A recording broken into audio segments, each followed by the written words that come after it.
ایک یہودیہ عورت تھی جو بہت ہی غریب تھی، اس کا ایک بچہ بھی تھا، امیری کا جنازہ نکل گیا، غربت عروج پر آ گئی، صبح کو کھاتے ہیں شام کے لیے نہیں ہوتی، شام کو کھاتے ہیں صبح کے لیے نہیں ہوتی، ماں کا ایک ہی لباس تھا، آج وہ بھی پھٹ گیا، اب جگہ جگہ سے جسم چھلک رہا تھا، بچہ گیا اپنے چاچا جی کے گھر میں، چاچا جی مالدار تھا، اس نے دستک دی، چاچا باہر نکلا، ہاں کیا لینا ہے؟ اس نے کہا چاچو جی میری ماں بے لباس بیٹھی ہے، ہم غریب سے لوگ ہیں، ماں کا ایک ہی لباس تھا، آج تو وہ بھی پھٹ گیا ہے، اب جگہ جگہ سے جسم چھلک رہا ہے، خدا کے لیے تیرے گھر میں اگر کوئی پھٹا پرانا لباس پڑا ہو تو اٹھا کے مجھے دے دو تاکہ میں اپنی ماں کی زندہ لاش ڈھانپ سکوں۔ چاچو جی نے جو رویہ اختیار کیا تو بچہ روتا ہوا واپس کی طرف جا ہی رہا تھا کہ راستے میں سے ایک شخص مل گیا، اس شخص نے کہا بچے کیوں رو رہا ہے؟ کہتا ہے نہ پوچھ میاں، میری ماں بے لباس بیٹھی ہے، چاچو جی گھر گیا تھا لباس لینے، اس نے مجھے دھکے دے کر حویلی سے باہر نکال دیا، ہائے دل جو رو رہا تھا آنکھیں بھی رو پڑی۔ اس شخص نے کہا بچے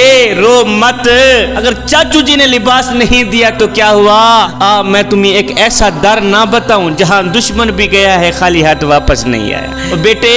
اگر تو نے ماں کے لیے چادر لینی ہے تو کسی اور کے دروازے پہ نہ جا، چلا جا مدینے کی سرزمین پر، وہاں مسلمانوں کا نبی بیٹھا ہوا ہے، اس کو جا کے اپنے دکھڑے سنا، اپنی فریاد سنا، مجھے امید ہے یقین ہے کہ وہ تجھے خالی ہاتھ واپس نہیں بھیجے گا۔ اب یہ بچہ گیا اپنی ماں کے پاس، ماں چاچو جی نے جو رویہ اختیار کیا ہے وہ مجھے پتا ہے، واپس کی طرف آ ہی رہا تھا کہ راستے میں سے ایک شخص مل گیا، اس نے کہا اگر تو نے چادر لینی ہے تو محمد کے پاس چلا جا۔ ماں نے کہا نہیں نہیں نہیں بیٹا، اس محمد نام کے شخص کے پاس ہرگز نہ جانا، میں نے سنا ہے وہ جس کو ملتا ہے اس کا دھرم چھین لیتا ہے، اس کا مذہب چھین لیتا ہے، کہیں ایسا نہ ہو تیری ملاقات اس سے ہو جائے، کہیں ایسا نہ ہو وہ تیرا دھرم چھین بھی نہ لے۔ بچے نے کہا نہیں ماں میں جاتا ہوں لباس لینے، چادر لینے، اگر دے گا تو دے دے گا، نہیں تو پہلے میں اسے بتا دوں گا میں تیرا کلمہ نہیں پڑھوں۔